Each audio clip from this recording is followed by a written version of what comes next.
We talked a lot of today about, you're your own business and your own brand. So when I think about building your network, if you look at it from a business standpoint, if I'm my own business, building my network would be like building my board of directors around me, right? So when you think about businesses that build board of directors or nonprofit organization that builds boards, they build boards that can bring value to help the overall business or the overall society, and then vice versa, right? So, when you're building a board of directors, you're gonna have somebody who has a finance background. You're gonna have somebody who has a fundraising background, somebody who has an HR background. So it's very strategic, and that the same goes with when I build my network. Like, is I know what my verticals are. I know what type of spaces I like to be in. I know I'm in community. I'm in sport. I'm in coaching. I'm in tons of different things. So I make sure that I build my network strategically around me of people who are going to help the business of me, but also vice versa, that I can provide value to them.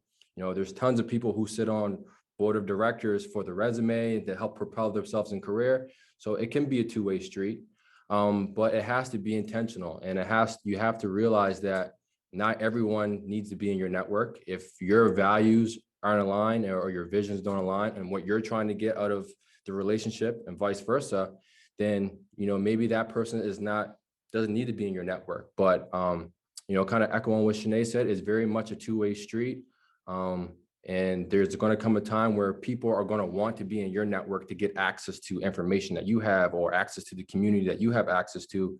And if you're not conscious of them not bringing value as you're adding value to them, then it's a one-way street. You're going to become burnt out, and it's just going to feel like you're servicing people around you, vice versa. And also, I'd say it's important to understand the difference between, a mentor and somebody in your network, right? So like, mentors are more so, in my opinion, are somebody that are there helping you learn as you grow and kind of showing you the ropes and sitting down with you and talking to you when, you can learn certain aspects of where you go wrong or wherever, versus somebody in your network. You might encounter somebody within your network that you do one transaction with one time. It could be for business, could be for work, could be for wherever.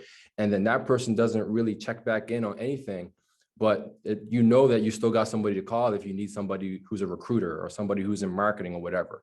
But mentors can also be in your network, but they're more so somebody who's going to help that business grow or that brand grow or help you grow. And they're there to kind of, teach you along the way, and then vice versa. You're also there to teach them as well. So the mentor and mentee relationship is definitely a two-way street, and it's a lot of information sharing versus people in your network. It could be very transactional, but you need to make sure that that transaction is adding value to you and you're adding value to that person as well.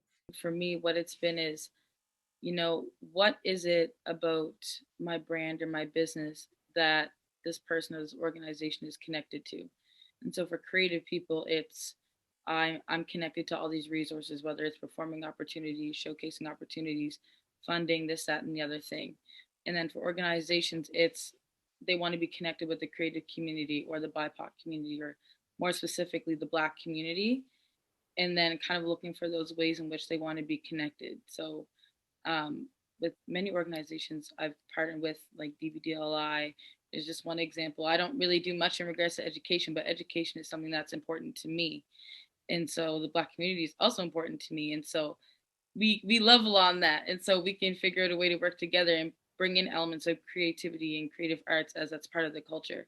And so looking at those ways that what I do connects with who I'm trying to have in my network.